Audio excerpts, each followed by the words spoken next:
Ne güzel mübarek bayramdır. Necə də gözəl, əziz mövluddur. Ne güzel şenliktir. Kafirler! Peygamberin mevludu için şenlik geçirmek bidətdir.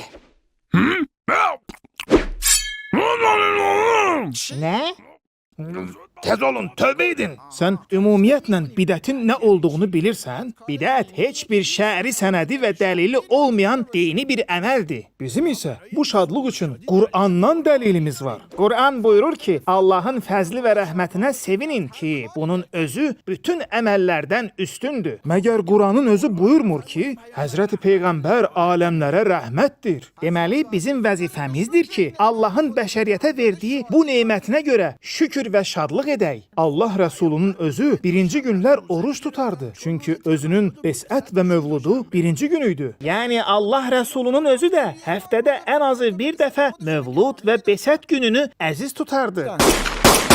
Kafirler! Heç bir sahabe sizin ettiğiniz bu əməlləri yerinə yetirmirdi. Hər hansı bir yaxşı əməli səhabələr yerinə yetirməyibsə, bu o deməkdir ki, haramdır? Mən eşitmişəm ki, sizin özünüz hər il Vəhabi şeyxlərinin xatirəsini yad etmək üçün bir həftə boyunca şənlik keçirirsiniz. Sizin şənlikləriniz bidət deyil, ancaq Həzrəti Peyğəmbərin mövlud şənliyi bidətdir. Üstəlik, biz Həzrəti Peyğəmbərin mövlud günündə bir araya gələrək dinin gözəl sünnətlərini icra etməkdən başqa nə edirik? Biz bir araya gələrək Allah Rəsuluna salam və salavat göndəririk. Məgər Quran demir ki, Allah və mələkləri Həzrəti Peyğəmbərə salavat göndərirlər və biz də salavat göndərməliyik. Biz yemək paylayırıq və sədəqə veririk. Bunlar da elə Quranın özünün göstərişləridir. Biz Allah Rəsulunun məthinə şeirlər oxuyuruq. Bu da Allah Rəsulunun səhabələrə olan tövsiyəsidir. Məgər eşitməmisən ki, Allah Rəsulu Uhud döyüşündəykən bir şair o Həzrətin məthinə həsr etdiyi şeiri oxuyur və o Həzrət də buna sevinir. Ümumiyyətlə, sən Allah Rəsulunun qəlbinin sevinməsinə görə narahatsan, ya bizim şadlığımıza, yoxsa gördüyümüz bu xeyir işlərə?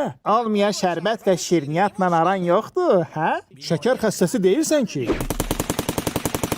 Mən! Bu nədir belə?